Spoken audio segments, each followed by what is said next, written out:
आज हम यीशु के बारे में कुछ और बातें करेंगे। Vamos falar da conversão do ser humano, आइए इंसान के रूपांतरण के बारे में बात करें, que o Espírito de Deus nos convence. जिसके बारे में परमेश्वर की आत्मा हमें यकीन दिलाती है। A Bíblia fala de muitos versículos Bible में कई आयतें हैं que mostram que o que convence o homem जो दिखाती हैं कि इंसान को ये बात यकीन दिलाती है do pecado que precisa de Deus कि पाप से बचने के लिए जिसकी जरूरत है é o próprio Espírito de Deus. वह है परमेश्वर की आत्मा। Jesus disse que deixaria o Espírito de Deus यीशु ने कहा कि वह चाहेंगे कि परमेश्वर की आत्मा para habitar em nós, हमारे अंदर रहे, nos consolar हमें सांत्वना दे e nos convencer और हमें समझाए que o homem precisa de Deus कि मानव जाति को परमेश्वर की आवश्यकता है e se arrepender dos seus pecados. और हमारे पापों के लिए पछतावा करें। O Espírito de Deus convence परमेश्वर की आत्मा आश्वस्त करती है que Jesus veio ao mundo कि यीशु हमें बचाने के लिए para nos salvar. दुनिया में आए थे। O Espírito de Deus परमेश्वर की आत्मा intercede por nós हमारे लिए काम कर रही है e faz nos lembrar das palavras de Jesus. और हमें यीशु के शब्दों को याद दिलाती है। Quando aceitamos Jesus जब हम यीशु को अपने हृदय में no nosso coração, स्वीकार कर लेते हैं recebemos também o Espírito de Deus तो हम परमेश्वर की आत्मा को भी प्राप्त कर लेते हैं। para ajudar nas nossas fraquezas, हमारी कमजोरियों में हमारी मदद करने के para लिए, nos dar direção, हमें निर्देश देने के लिए। para fazer entendermos as Sagradas Escrituras. यह सब इसलिए ताकि हम पवित्र बाइबल को समझ सकें। Com o Espírito de Deus परमेश्वर की आत्मा के साथ habitando em nós, जो हमारे अंदर रहती है, podemos ter forças हमारे पास ताकत हो सकती है para vencer o pecado, बुराई को हराने के लिए, abandonar os vícios. व्यसनों को छोड़ने के लिए।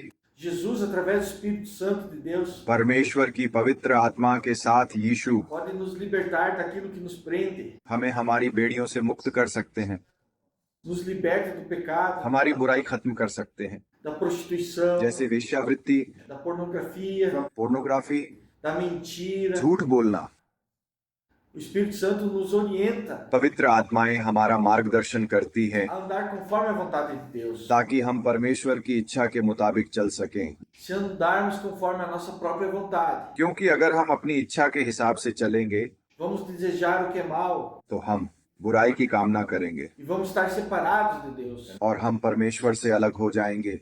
Só existe um Deus. परमेश्वर सिर्फ एक ही Ele है enviou Jesus para nos salvar. और उन्होंने हमें बचाने के लिए यीशु को भेजा Ele deixa o seu Espírito para habitar em nós. और वह चाहते हैं कि उनकी आत्मा हमारे अंदर Para nos रहे ajudar nessa caminhada ताकि हम तब तक चल सकें até alcançarmos a salvação. जब तक कि हमें मोक्ष न मिल जाए। Está destinado ao homem viver uma só vez aqui na terra. इस धरती पर सभी इंसानों को सिर्फ एक बार जीने और मरने का मौका मिलता है E depois vem o juízo de Deus. और उसके बाद न्याय होता है, परमेश्वर का न्याय। Seremos julgados para a salvação eterna हमारा फैसला होगा हमेशा के लिए e para a मुक्ति condenação eterna. या हमेशा के लिए सजा। Mas se tivermos Jesus, लेकिन अगर हमारे पास यीशु है temos o perdão dos pecados, तो हमारे पाप माफ कर दिए जाएंगे e habitaremos para sempre com Deus. और हम हमेशा के लिए परमेश्वर के साथ रहेंगे Teremos a salvação. और हम उद्धार चाहते हैं। Só há plano de salvação no mundo. तो दुनिया में हमारा उद्धार सिर्फ एक ही तरीके से हो Esse सकता plano है está nas mãos de Jesus. और वह तरीका यीशु के पास है। Ele veio sem pecado, उन्होंने कोई पाप नहीं किया था, nunca pecou. कभी कुछ बुरा नहीं Filho किया, perfeito de Deus. परमेश्वर के सबसे अच्छे पुत्र Aquele que हैं। aceitar Jesus जो व्यक्ति यीशु को स्वीकार करता है também pode se tornar filho de Deus. वह भी परमेश्वर का दूत बन सकता है।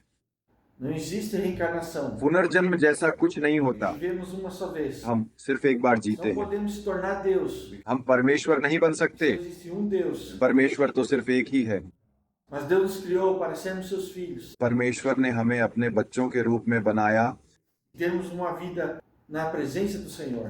ताकि हम परमेश्वर की उपस्थिति में जीवन जी सकें। Lá no céu, स्वर्ग में seremos também perfeitos como Ele. हमारा जीवन उनके जैसा बिल्कुल सही Não होगा। haverá tristeza, वहाँ कोई दुख नहीं होगा, nem choro, nem morte. न कोई रोना होगा और न ही कोई मृत्यु। Lá viveremos com alegria para sempre com o Senhor. हम हमेशा के लिए स्वर्ग में परमेश्वर के साथ खुशी से रहेंगे। Meu querido, você precisa de Jesus para ser salvo. मेरे दोस्त, आपको बचने के लिए यीशु की जरूरत है। Jesus está vivo, ressuscitou ao terceiro dia. यीशु जीवित हैं और वह तीसरे दिन पुनर्जीवित हुए थे E você pode receber Ele em seu coração. और आप उन्हें अपने हृदय में देख सकते हैं। Ele é verdadeiro, ele existe. वह सच में है, वह मौजूद है। Pode fazer prova e pedir e clamar. आप परमेश्वर के सबूत दे सकते हैं, उनके होने का दावा कर Ele सकते vai se हैं manifestar na sua vida. और वह आपके जीवन में खुद को प्रकट करने जा Ele रहे tem todo o हैं। poder sobre a terra. उनके पास पृथ्वी की सभी शक्तियां हैं। Ele pode curar, transformar, आप चंगे हो सकते हैं, बदल सकते हैं, salvar a sua vida. अपना जीवन बचा सकते हैं। Deixe-me orar por você. अब मैं आपके लिए प्रार्थना करूंगा। Senhor Jesus, हे यीशु, peço para que essa pessoa, se ela creu em Ti, अगर इस इंसान को आप पर भरोसा है o Senhor pode se manifestar na vida dela. तो अपने आप को इस इंसान के जीवन में प्रकट करें। Se tiver alguma doença física, अगर आपको कोई बीमारी है agora em nome de Jesus, तो यीशु के नाम पर seja curado. आप ठीक हो जाए। Se tiver uma tristeza da alma, अगर आपको कोई दुख या उदासी है receba a alegria do Senhor. तो आपको परमेश्वर से खुशी मिले, Que você possa receber a paz de Cristo. आपको यीशु मसीह की शांति मिले, Saber que Ele é verdadeiro आप जान पाए कि वे ही सत्य हैं e que Ele nos leva ao único Deus, और वे हमें एकमात्र परमेश्वर की ओर ले जाते हैं, Pai de Jesus Cristo. यानी परम पिता, यीशु के पिता की ओर। Então, que o seu nome, se você crer agora em Jesus, अगर आपको वाकई यीशु पर भरोसा है você está salvo.